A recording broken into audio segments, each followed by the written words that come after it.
शिव का नाम सुनते ही हमारे मन में क्या छवि बनती है? ज्यादातर लोगों के लिए वो एक शांत ध्यानमग्न तपस्वी हैं। लेकिन ये कहानी का सिर्फ एक हिस्सा है। आज हम शिव के उस रूप को जानेंगे जो ब्रह्मांड की रक्षा के लिए एक योद्धा बन जाता है। तो चलिए शिव के इन दो रूपों को जरा और करीब से देखते हैं।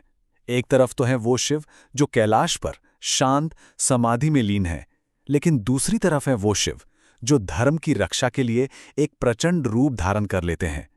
आज की हमारी ये चर्चा इसी दूसरे यानी योद्धा शिव पर ही केंद्रित है। शिव को अक्सर विनाशक कहा जाता है, पर क्या उनका विनाश यूं ही होता है? नहीं, बिल्कुल नहीं। इसके पीछे एक बहुत गहरा मकसद है, ब्रह्मांड के बिगड़े हुए संतुलन को फिर से ठीक करना। तो ये ब्रह्मांडीय संतुलन आखिर है क्या? इसे ही कहते हैं धर्म। देखिए, धर्म सिर्फ कोई शब्द नहीं है, बल्कि वो एक ऐसी व्यवस्था है, एक ऐसा नियम जो पूरे ब्रह्मांड को एक साथ बांधे रखता है। और जब भी ये संतुलन बिगड़ता है, तब शिव को आना पड़ता है।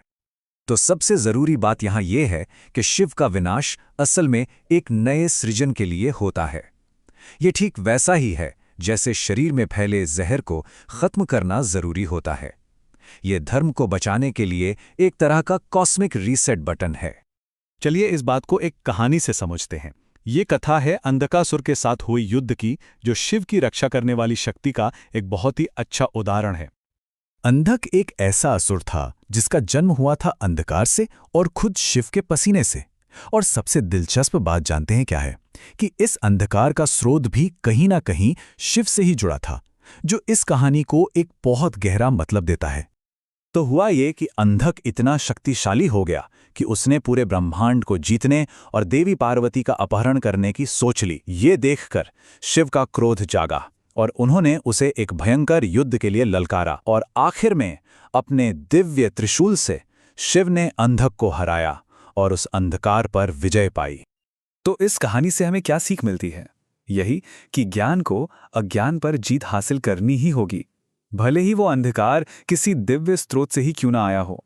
ये हमारे अपने अंदर के अंधकार पर विजय पाने का एक प्रतीक है। अच्छा, अब एक और कथा की तरफ चलते हैं जो हमें एक अलग ही तरह की युद्ध के बारे में बताती है।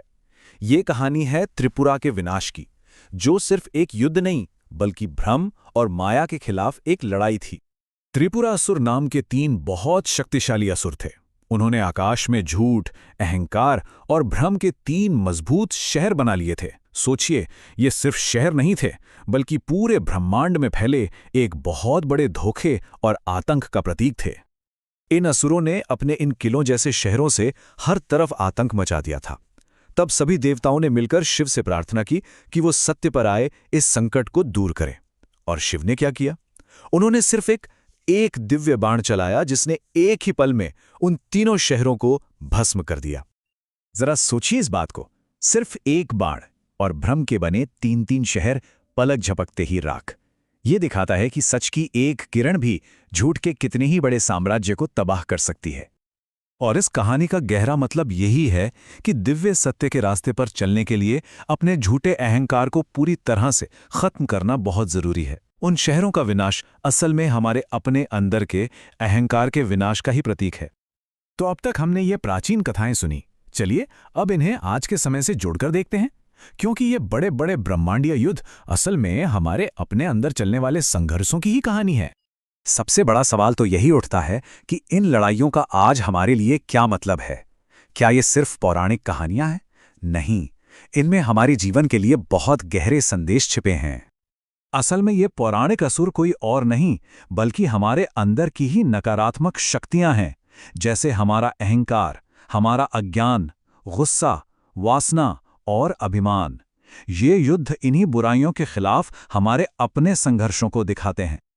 तो अंत में हम शिव के पूरे रूप को समझ पाते हैं। वो एक भयंकर विनाशक हैं, तो साथ ही एक बेहद करुणामयी रक्षक भी। और ये दोनों रूप एक दूसरे से अलग नहीं, बल्कि एक ही सिक्के के 2 पहलू हैं। अपने उस दिव्य क्रोध के साथ साथ शिव अपने सभी सच्चे भक्तों को हर तरह के नुकसान और नकारात्मक असर से बचाने का वादा भी करते हैं।